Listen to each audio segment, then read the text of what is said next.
Doctor Baba Saheb Ambedkar open university.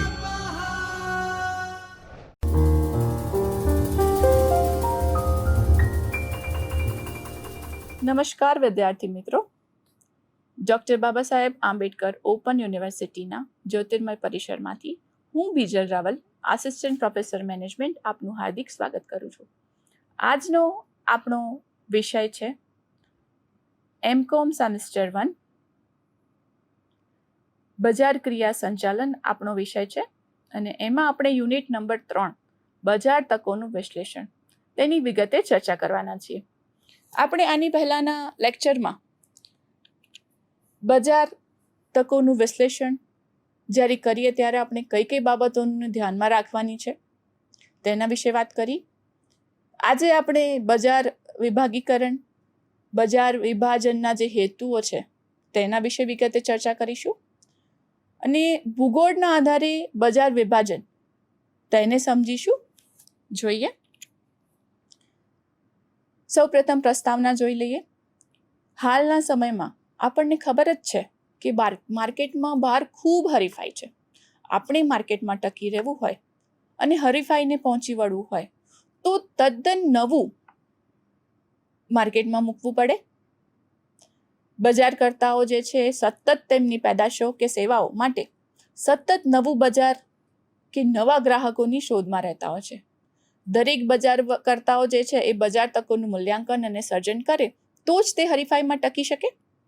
હરીફાઈમાં ટકવા માટે બજાર કે ગ્રાહકોને અનુરૂપ સતત નવી અને ગ્રાહકને સંતોષ ઊભો કરી શકાય તેવી વસ્તુઓ કે સેવાઓ તેમને પૂરી પાડવી પડે. આપણે સમયાંતરે નવી પરિસ્થિતિનું મૂલ્યાંકન કરવું પડે. ગ્રાહકોની જરૂરિયાતને ધ્યાનમાં રાખીને ગ્રાહકોની કઈ વસ્તુની વધારે જરૂર છે બજાર તકોનું વિશ્લેષણ કરવું ખૂબ જરૂરી બને છે. પેદાશ વર્ગ જે પણ છે, જે પણ માર્કેટમાં આપણને નવી નવી વસ્તુઓ કે સેવાઓ પૂરી પાડે છે તેમના માટે ગ્રાહકોનો જે પ્રતિસાદ મળે છે, ગ્રાહકોની પાસેથી જે ફીડબેક મળે છે તે મેળવવું ખૂબ જ જરૂરી છે. કેમ કે તેના આધારે તે નવી સ્ટ્રેટેજી બનાવશે. તેમના આધારે નક્કી કરશે કે તેમને મૂકેલી વસ્તુ કે સેવાઓ કયા વર્ગને વધારે આકર્ષિત કરે છે, કયા વર્ગમાં વધારે ઇફેક્ટિવ છે. તે દરેક વસ્તુનું ધ્યાન એ માર્કેટરને મળશે.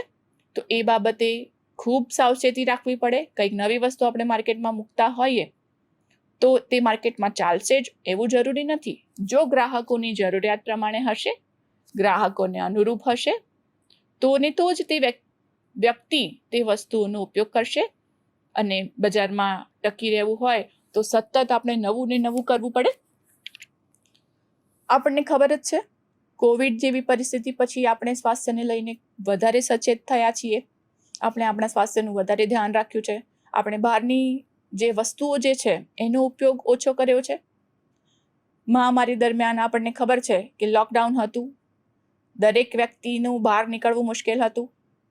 આપણે બધી વસ્તુઓનો સંગ્રહ કરવાનું શીખ્યા અને આપણે જીવન જરૂરી વસ્તુઓ માટે પણ કેટલા વલખા માર્યા. એ બધી જ પરિસ્થિતિમાંથી આપણે પસાર થયા છીએ. એટલે આપણે સમજવું જોઈએ કે સામાજિક જે પણ પરિસ્થિતિ આવે છે તે પ્રમાણે આપણે તેને અનુકૂળ થઈને કેવી રીતે આપણી જરૂરિયાતોને પહોંચી શકીએ. જે પણ સામાજિક અંતરના નિયમો છે, સુરક્ષાને લગતા જે નિયમો છે, લોકોને બહાર જવાનું ટાળવું જોઈએ. સમયગાળા દરમિયાન આપણને ખબર છે કે આપણે ઓનલાઈન સેવાઓનો ખૂબ લાભ લીધો, જે આપણા માટે સવલત ઊભી કરી. હાલના સમયમાં આપણને ખબર જ છે કે આપણે મિનિટોમાં કંઈક વસ્તુ જે આપણી જરૂરિયાત છે એનો ઓર્ડર કરી લઈએ છીએ. ભલે તે ખાવાનું હોય કે વસ્તુ હોય કે કંઈ પણ વ્યક્તિ માટે તે ખૂબ આસાન થયું છે. ઝોમેટો કરી લઈએ, સ્વિગી કરી લઈએ, તરત જ ઘરે સામાન પહોંચી જાય. ભલે તમે ઘરે હોવ કે ના હોવ, તમારા ઘરે કોઈ મહેમાન આવી ગયું છે તો તેમના માટે તમે ઓર્ડર કરી શકો છો.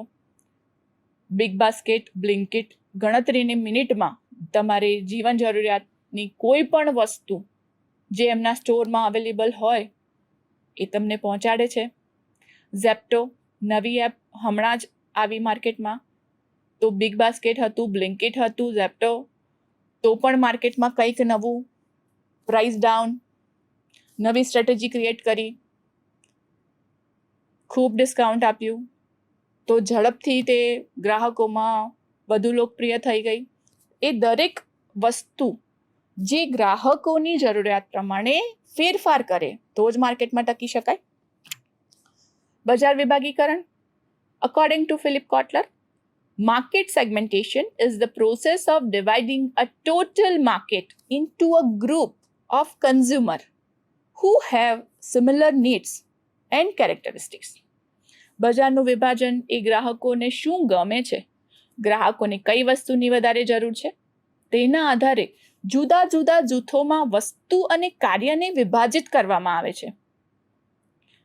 આનાથી કંપનીઓને પણ મદદ મળે, ગ્રાહકો તરફથી જે પણ સૂચનાઓ મળે, ફીડબેક મળે કે ના આના કરતાં આ વસ્તુ હોત તો વધારે સારું હોત.